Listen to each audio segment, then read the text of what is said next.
ठाणे महानगरपालिका कामगार कर्मचाऱ्यांच्या विविध समस्यांवर मार्ग काढावा यासाठी आज म्युनिसिपल लेबर युनियनचे कार्याध्यक्ष मोहन तिवारी यांनी ठाणे महापालिकेचे अतिरिक्त आयुक्त प्रशांत रोडे यांची भेट घेतली।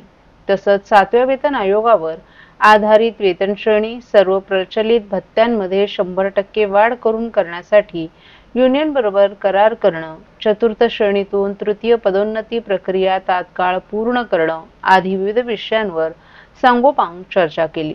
यावेळी युनियनचे कार्याध्यक्ष मोहन तिवारी, उपाध्यक्ष बिरपाल भाल, सरचिटणीस चेतन आंबोणकर, कोषाध्यक्ष विजय खानविलकर, सहाय्यक सरचिटणीस आनंदा पावणे आदीही उपस्थित होते।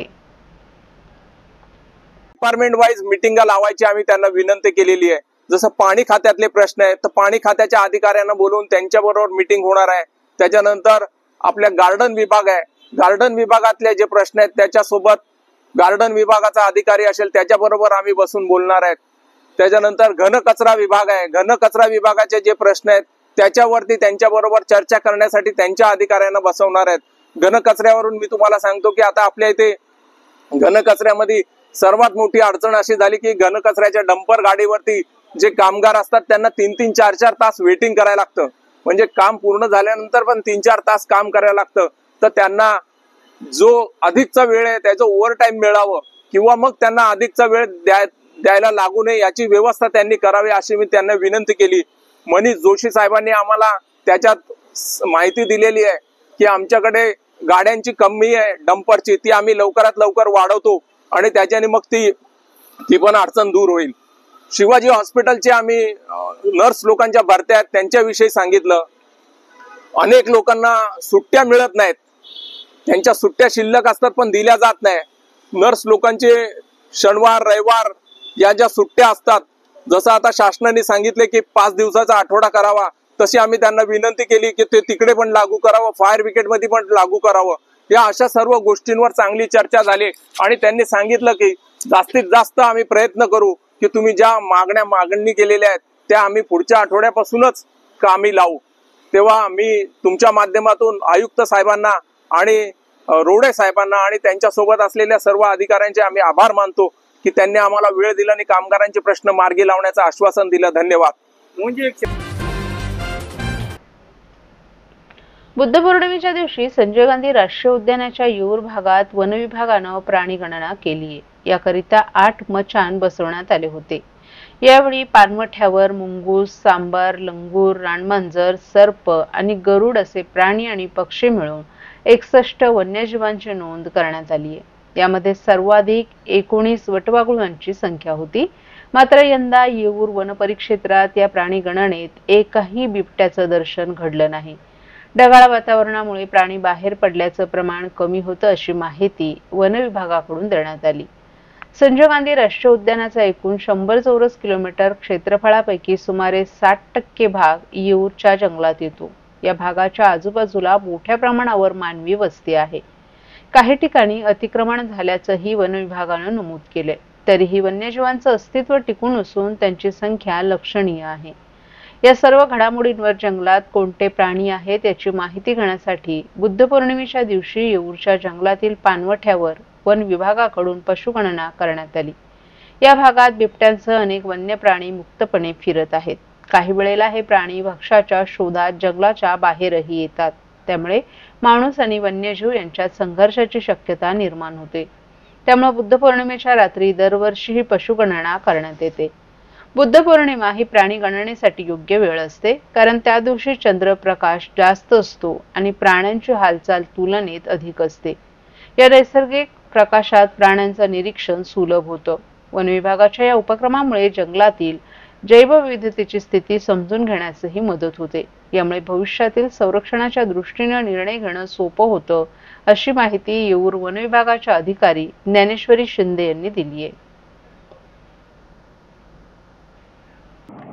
वनपरिक्षेत्र उत्तर येऊर, संजय गांधी नॅशनल पार्क बोरवली या ठिकाणी दरवर्षीप्रमाणे 12 मे रोजी बौद्ध पौर्णिमेच्या निमित्ताने प्राणी गणना करण्यात आली। यामध्ये निरनिराळे पशु, पक्षी यांचे निरीक्षण करण्यात आलं। बौद्ध पौर्णिमेच्या दिवशी संध्याकाळी 4 वाजल्यापासून तर ते दुसऱ्या दिवशी सकाळी 8 वाजेपर्यंत या दरम्यानच्या कालावधीमध्ये जे काही पशु पक्षी किंवा प्राणी आढळले त्यांची पशुगणना, त्यांची जी काही हालचाली होत्या त्या टिपण्यामध्ये आल्या। तर आपल्या या येऊर रेंजमध्ये 8 ठिकाणी मचाण उभारण्यात आलेल्या होत्या। तर ह्या 8 मचाणी मिळून 61 प्रकारचे एकूण प्राणी आपल्याला आढळून आले। त्यामध्ये रानमांजर असेल, माकड असेल, मुंगूस असेल, बिबट्या असेल, यांसारखे निरनिराळे प्राणी आढळून आले। त्यांचा अहवाल आम्ही आरएफओकडे सादर केलेला आहे, म्हणजेच वनपरिक्षेत्र अधिकारी उत्तर येऊर यांच्याकडे सादर केलेला आहे।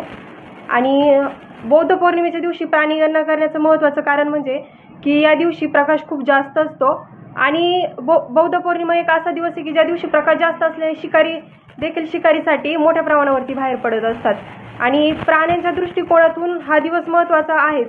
त्याचबरोबर निसर्गप्रेमी किंवा निसर्गाच्या दृष्टीने देखील काही हालचाली टिपण्यात याव्या याकरिता वन विभागाच्या दृष्टीने देखील हा दिवस महत्त्वाचा ठरतो। छत्रपती संभाजी महाराज हे इतिहासातील शौर्यवान आणि सामर्थ्यवान राजे आहेत। त्यांनी धर्मासाठी दिलेला लढा आणि त्यांनी केलेली साहित्य निर्मिती यामुळे ते तरुणांसाठी आदर्श आहे, असे कर्तृत्ववान राजे छत्रपती संभाजी महाराजांची जयंती ठाण्यात मोठ्या उत्साहात साजरी करण्यात आली। छावा ढोलताशा पथकाच्या वतीने सालाबादाप्रमाणे याही वर्षी विविध कार्यक्रम आयोजित करण्यात आले होते। ठाण्यातील मासुंदा तलाव छत्रपती शिवाजी महाराज स्मारकाजवळ या कार्यक्रमाचे आयोजन करण्यात आलं होतं। छत्रपती संभाजी महाराजांचं शौर्य, त्यांचं कर्तृत्व नागरिकांपर्यंत पोहोचावं या उद्देशानं छत्रपती संभाजी महाराजांची जयंती साजरी करण्यात आली।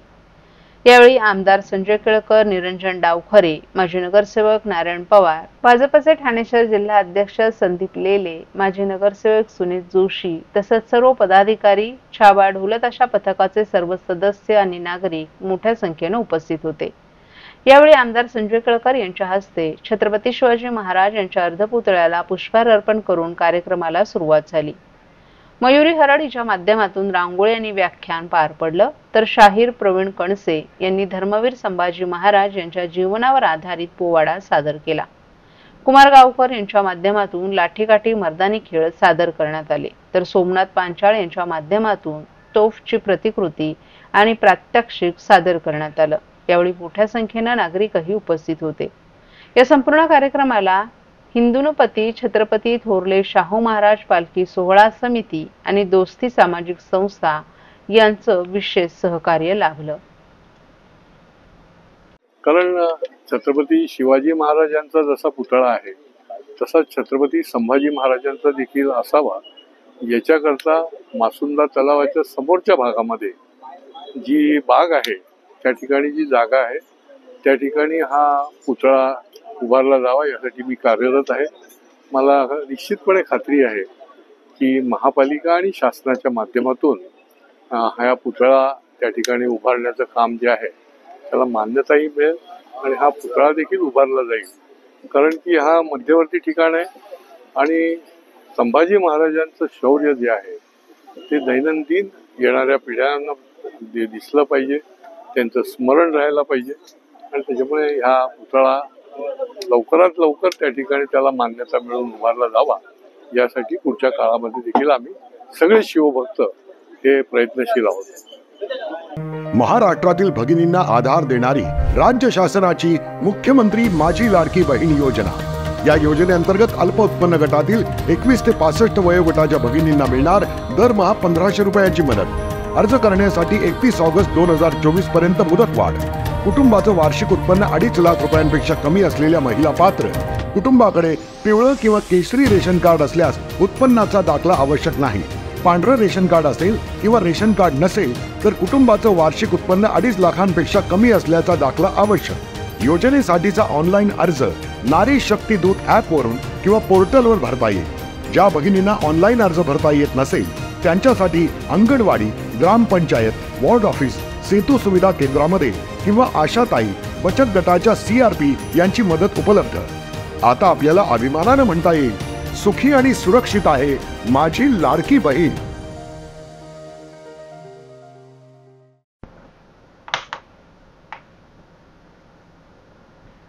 ठाणे शहर पोलीस आयुक्तालयाच्या हद्दीत आता ड्रोन किंवा इतर मानवरहित हवाई वस्तू उडवण्यास मनाई करण्यात आली आहे. शहरात काही समाजकंटकांकडून या उपकरणांचा वापर होण्याची शक्यता लक्षात घेता कायदा आणि सुव्यवस्था राखण्यासाठी तसंच सार्वजनिक शांतता भंग होऊ नये यासाठी हे प्रतिबंधात्मक पाऊल उचलण्यात आलं आहे. ठाणे पोलीस आयुक्तालय कार्यालयाने याबाबत आदेश जारी केलेत. या आदेशानुसार ठाणे शहर पोलीस आयुक्तालयाच्या कार्यक्षेत्रात कोणत्याही व्यक्तीला ड्रोन किंवा तत्सम उपकरण उडवण्यास मनाई असेल. हा आदेश 14 मे पासून लागू करण्यात आला असून 3 जून 2025 पर्यंत तो अंमलात राहील. या आदेशाचं उल्लंघन करणाऱ्या कोणत्याही व्यक्तीवर भारतीय न्याय संहिता 2023च्या कलम 223 आणि इतर लागू कायद्यानुसार कारवाई केली जाईल असं स्पष्ट करण्यात आले. परिस्थितीचं गांभीर्य आणि तातडी लक्षात घेऊन आदेश तातडीने लागू करण्यात आला आहे असंही नमूद करण्यात आले.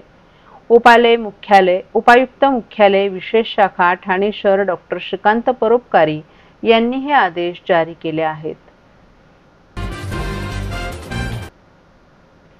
हिंदू हृदय सम्राट बाळासाहेब ठाकरे अभियानातून स्वच्छ सुंदर बस स्थानक अभियान राज्यभरात सुरू आहे. परंतु या अभियानाचा ठाणे रेल्वे स्थानकात फज्जा उडाल्याचं समितीकडून करण्यात आलेल्या पाहणी दौऱ्यातच पर्दाफाश झालाय. यावेळी समिती पदाधिकाऱ्यांना दाखवण्यासाठी स्थानक परिसराची वरवरची स्वच्छता केलीये. मात्र पाणपोई हिरकणी कक्षातील गैरसोयींमुळे अभियान फसल्याचं चित्र होतं.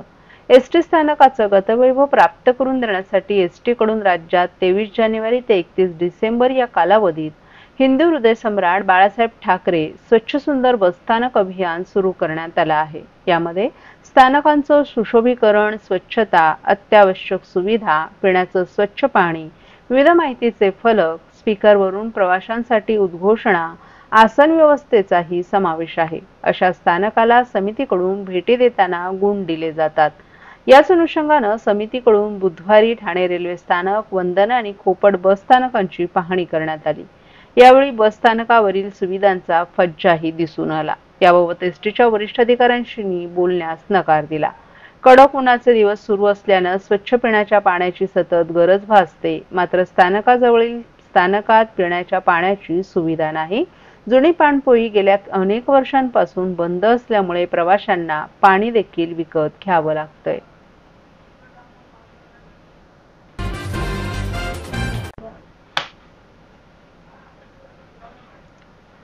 चीनकडून वारंवार भारतीय सीमांवर अतिक्रमण होत असून हे अत्यंत चिंताजनक असल्याचं मत राष्ट्रवादी काँग्रेसचे नेते जितेंद्र आव्हाड यांनी व्यक्त केले.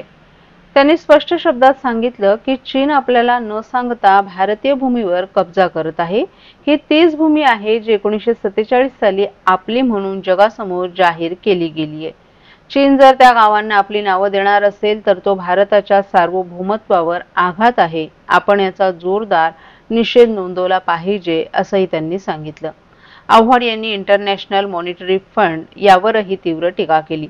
जगातील प्रमुख राष्ट्रांच्या मदतीनं पाकिस्तानला कर्ज दिलं जात आहे. हेच पाकिस्तान दहशतवादाचं केंद्र बनलंय. ओसामा बिन लादेन कुठे सापडला हे जगानं विसरू नये असंही त्यांनी सांगितलं. भारतामध्ये झालेल्या अतिरेकी हल्ल्यांचे धागेदोरे आजही पाकिस्तानमध्ये सापडतात. अशा राष्ट्राला युद्धाच्या काळात मदत करणं ही दहशतवादाला आर्थिक मदत देण्यासारखं आहे असा गंभीर आरोप आव्हाड यांनी केला. IMF कडून पाकिस्तानला दिली जाणारी रक्कम भारतावर हल्ला करण्यासाठी वापरली जाईल. IMF कडून पाकिस्तानला दिली जाणारी रक्कम भारतावर हल्ला करण्यासाठी वापरली जाईल हे आपण विसरू नये. भारतानं यावर तात्काळ आणि ठाम आक्षेप नोंदवला पाहिजे असंही मत त्यांनी व्यक्त केलं. चायना हा लागोपाठ भारतावरती न सांगता भारतीय भूमीवरती आक्रमण नाही म्हणता येणार, पण भारतीय भूमी ताब्यात घेत सुटलाय. हे काळजी करण्यासारखं. जी भूमी 1947 साली आपण आपली भूमी म्हणून जाहीर केलेली आहे आणि जगाच्या नकाशावरती आपली भूमी म्हणून दाखवली जाते, तिथल्या गावांना नावं जर चायना देणार असेल तर ते आक्षेपार्ह आहे. आणि मला वाटतं की ह्याच्या विरुद्ध आपण निषेध नोंदवलाच पाहिजे. IMFने पाकिस्तानला $1 बिलियन दिलेले आहे. त्यामध्ये IMFने असं कर्ज देणं आणि तेही काही जगाचे जे प्रमुख राष्ट्र आहे त्यांच्या मदतीने देणं हे चुकीचं आहे. पाकिस्तान हे दहशतवादी राष्ट्रच आहे. जवळ दहशतवादाला पोचतंय. अमेरिकेलाही समजायला पाहिजे की ओसामा बिन लादेन कुठे सापडला, अबोटाबाद कुठे आहे, पाकिस्तानमध्ये. आता सुद्धा जेवढे अतिरेकी हल्ले झाले भारतामध्ये गेल्या अनेक वर्षामध्ये, त्याचे धागेदोरे कुठे सापडतात, पाकिस्तानमध्ये. एका दहशतवादी राष्ट्राला युद्धात चालू असताना IMFने, इंटरनॅशनल मॉनिटरी फंड यांनी मदत करणं हे आक्षेपार्ह आहे. त्या तिथे म्हणजे जे राष्ट्र त्याचे सदस्य आहेत त्यांनी आक्षेप घ्यायला पाहिजे होता आणि भारताने जोरदार आक्षेप नोंदवायला पाहिजे. हे पैसे कुठे वापरले जाणार आहेत, आमच्याच लोकांना मारण्यासाठी.